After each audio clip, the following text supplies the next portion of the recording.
Hello, everyone, and welcome to the end of week 7. It has been such a challenge to get this video uploaded. I think everything that could have gone wrong has absolutely gone wrong. From at some point, I lost a video, but that is the nature of art and why I try to talk about how we have to kind of build in artistic process into everything. So, this is week 7, which is February 20th through the 26th. We have in person class tomorrow at our usual time, 9 a.m., and it is very important that you show up on time. I am saying that for myself as well, that I have to get there before it is 9 a.m. to have the doors unlocked so people can get into class and start on prepping for their fittings. The video that you were about to see, I made several days ago. I am a little nervous about it. I wanted to do more finessing of it and go over the points a lot better and in more of a concise way. But again, this class is a artistic practice for myself as much as I hope it is for you. And in one way of the process of being an artist is having to face perfectionism, because perfectionism will absolutely create procrastination, which will have you just not doing anything that you want to do because you're too afraid of it not being perfect. And I doubly struggle with this with having a learning disability of, as you all have seen, like, I'm not here to be perfect. I am going to get things wrong. And I know that I have misspelled things on this paperwork. I know that I have said things backwards. I have a lot of anxiety around releasing this video, but I'm going to release it anyways because, again, this is a class, this is a process, and the whole point is that I show up for you so that you can show up for yourselves. So this is me showing up, and hopefully you'll enjoy learning a little bit more about the ethics of fittings. I think that it's really important that we talk about these things as we move into going from what we used to do from high school or community theaters or church theaters, or being around groups of people that we know very well and that we have a familiarity with, into groups of people that are strangers, and we must learn how to be professionals and how do we conduct ourselves in intimate settings that can be awkward, can be uncomfortable because they are personal and intimate. Anyways, there's no reason to be afraid of having fittings, and I think that there's lots of ways that we can have very ethical fittings where you feel safe, where the other person feels safe, by using communication and just asking people how do they feel about things. So without further ado, enjoy this video, and I will see you all tomorrow. Hey everybody, I wanted to make a video about how to have an ethical fitting because unfortunately I've kind of been hearing some things through listening to other professionals and coworkers that I found a little troubling. So let's jump right into it. I'm going to read from this piece of paper here, which of course I will share with you all. And these are things that I have just observed at being a professional, being in the industry. I have been doing this my entire life, from like church pageants to tap dance to you name it. I've probably done it. Summer stock, international, film, TV, opera, kids, babies, mamas, grandparents, you name it, I have probably fit them. People in wheelchairs, people missing limbs, people with scoliosis. Like, I have had all different kinds of people come through my lovely, lovely hands, and I've had the opportunity to make things for and to alter them. And I've even done wedding stuff, like truly the entire gamut. So these are some, I didn't number them because I want this to be a living document. So I am going to offer and ask if anybody, one, if you read over this and you're like, ooh, there are some grammatical errors in this, please let me know. As you know that grammar's not my thing. I'm on the creative side. I'm not about this grammar stuff and all those rules. Two, if you're like, I think this could be worded a little bit differently, let me know. Leave a comment, or, you know, if you have my information, like, hit me up. The other thing is, if you think that there's something that should be added, because again, this is coming out of like my mind with my experience, plus kind of like what I've been hearing in the world, and also just kind of like asking people around, some of my friends that are different genders, different ages, different this and that. So here is what I'm calling how to have an ethical fitting. Never assume someone's gender, nor gender of the character they are playing. Never assume the pronouns of the person nor the pronouns of the character they are playing. Everyone, including children, has body autonomy. Bodily autonomy is a right granted to every person to have the right to control what are the things to be or not done to their own bodies. When each person has full body autonomy, they're not only empowered to decide things when it comes to their health and future without constraints or any control by another person.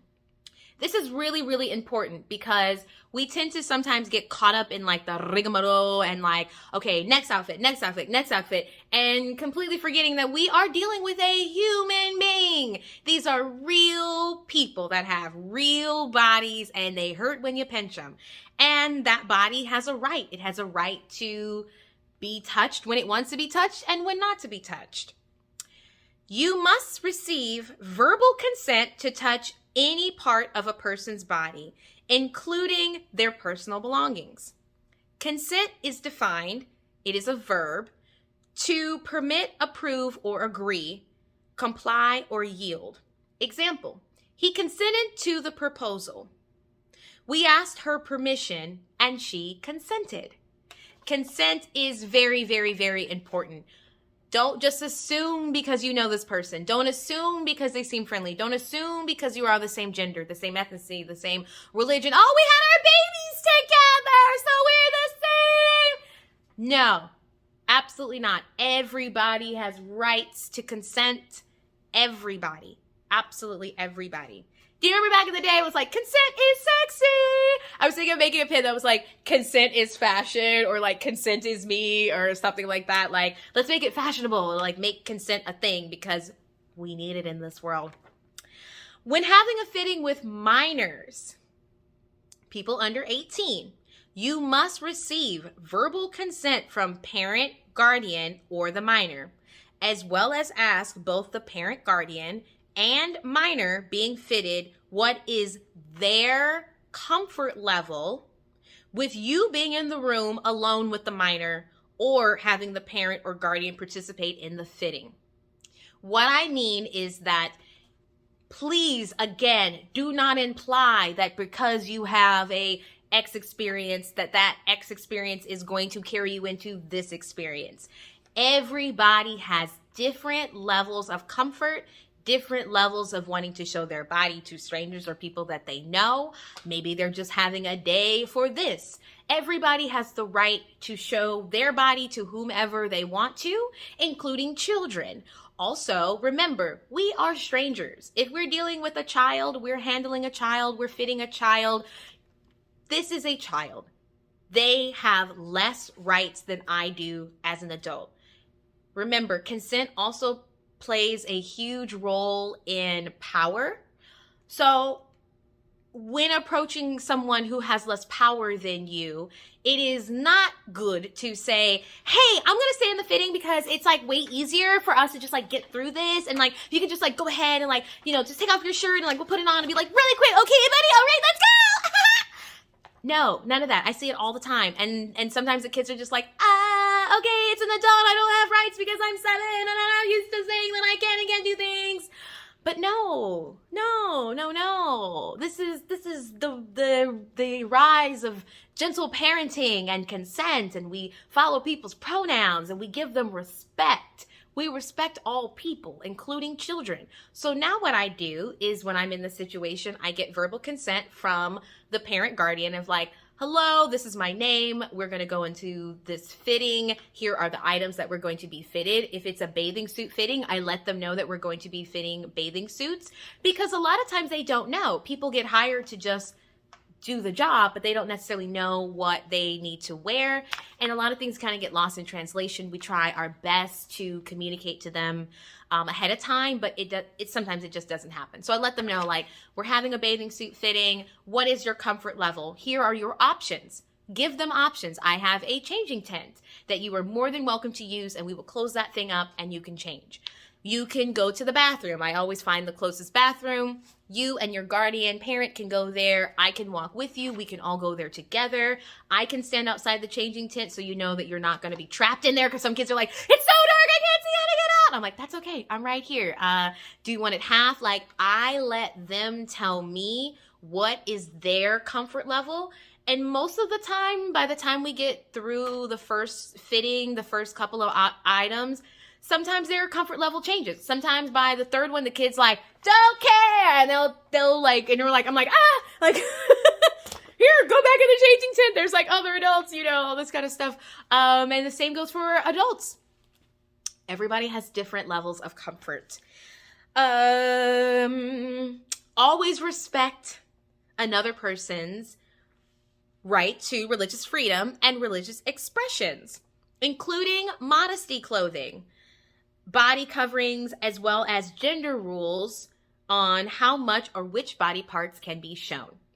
Now, I have run into this actually just on the costume designer side, where I was doing a Lifetime movie, and I did not know to ask this. Nobody thought it was important, but it was really important to me to know that this film market was not only America, but it also was international, and international film markets have different rules. If you are doing a film in X country where X person isn't allowed to show X body part, then that means your film needs to not show X body part, whatever body part that may be, right?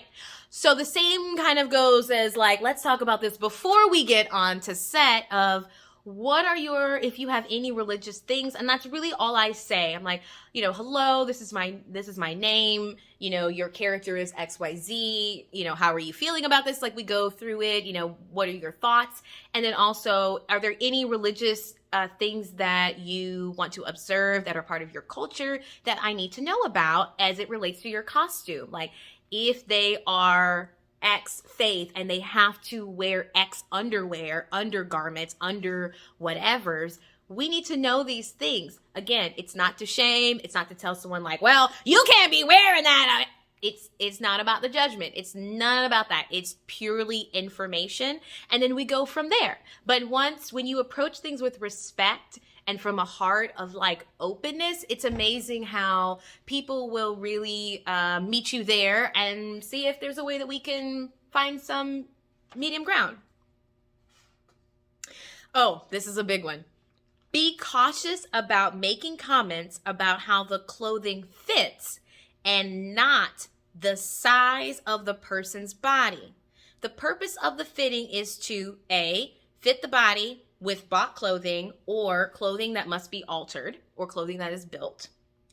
And B, fit what the actor needs for their role. Example, adding elastic to a waistband to help with fight choreography. So, what am I saying here?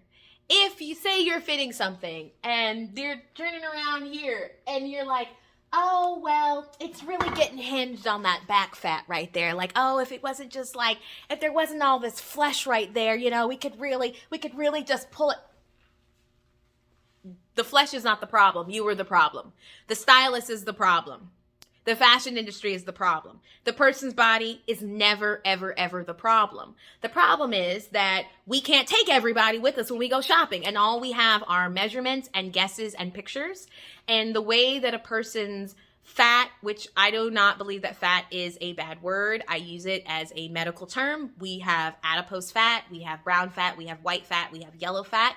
We have lots of different fats on our bodies, but we don't need where that fat falls on a person's body from year to year, season to season, baby to baby, here and there, is none of our business. My business is making sure that when that fabric goes around your body, it looks exactly the way it's supposed to look. And it fits the way that it's supposed to fit. And when I say look, I mean it looks comfortable. It looks like it belongs. It looks like it fits. It does not look like it's pulling. It does not restrict the person's movement. You don't even think about it. We want costumes to be the purpose really truly of costuming and why they were wearing the costume is to express things that they are not going to say.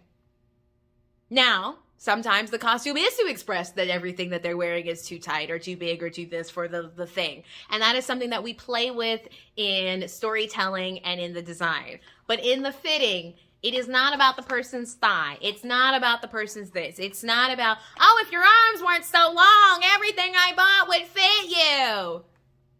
That's a judgment on the person's body. The problem is you just got to get bigger clothes. That's the problem, and figure out how to make everything else fit with these person's arms. But it's not about the arms.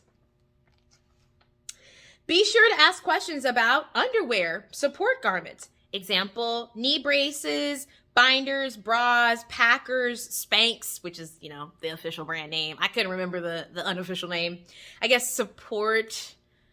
They're basically girdles. I call them girdles in my head, but we'll call them Spanx.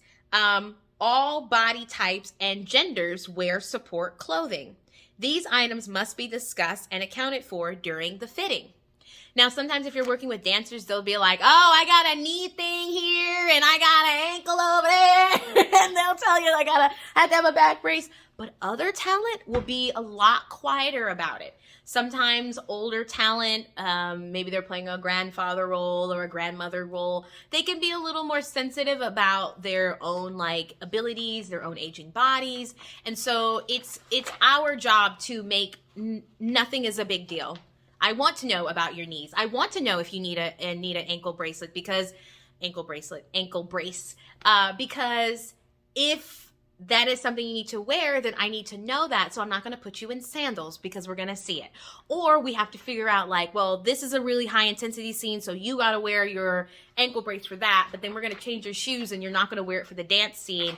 And so those are all of the things that we have to account for, because now it means that their costume for that scene before can't be as complicated, because they're going to have not only a quick change, but also a shoe and ankle brace support item change, right? So there are lots and lots of things that we have to think about.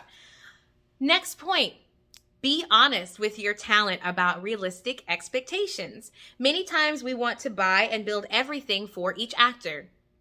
The more the actor knows ahead of time if they will need to buy supplemental personal wardrobe, some people will be able to provide these extras and some will not. Example, dance shoes, support undergarments, tights, pantyhose, etc. I find that this tends to be more true in the theater realm because we go through supplies so fast. It's a little less true in the film, TV, and definitely not in the commercial world, because commercials happen so fast that it's rare that someone even wears the same clothes more than just for one shot, and then it's moving on to the next one. But in theater, we tend to have a lot of consumables, and so if somebody needs a pair of these specific dance shoes and they're going to need multiples of them, that's something that you have to talk about. I'm sorry, but we will not be able to provide you with all of the dance shoes and all of the pantyhose that you need for this role. So that already gets either in their mind what they need to provide, and it also lets you know in your budget of what do you actually have to provide. Because sometimes it's well, this talent can afford their shoes, so I'm not going to buy them shoes, but this talent cannot afford shoes, so I have to buy them shoes. I say that this is part of the ethics of it, because ethics includes money, deserved, good, bad, hierarchy. How do we have a more equitable show? Do we just throw all the money on the lead talent, or do we keep some of it back for other people who can't afford all these other things, because we want everyone to have what they need to do their job, really? Because these people are hired to do a job. I'm hired to do a job. So the better I can communicate with them about what their job entails, then I can do my job better. Remember, there is an unfair bias in the fashion industry towards smaller sizes. There is also vanity sizing, where brands change the size numbers from season to season. Example, so I'm making XYZ jeans spring 2020 that measure a waist size of 30 inches and are labeled size 14. By spring 2021, my jeans, XYZ jeans, still waist size measuring a 30, now have the size label of 8. So the same pair of pants, one season was size a 14, and now it is size an 8. And this is the actual like cognitive dissonance, cuckoo craziness of the fashion industry. And I get why people just like opt out. Like I met people that are like, I don't go to stores. I don't want to try on anything. Like I just get clothes that look stretchy and big and I just put them on because I just can't take it. And we have to go in knowing that there is this bias. Go in knowing that there are going to be more smalls and mediums than larges, XLs, and 3X, and 4X, and 5X. Yes, 5X is a size that like lots and lots of Americans need, and yet we never see it. Like they say the average American woman, cisgendered woman is size 16. But we also know that there are like so many different actual measurements for the size 16. So again, when we're talking with people, it's hold on.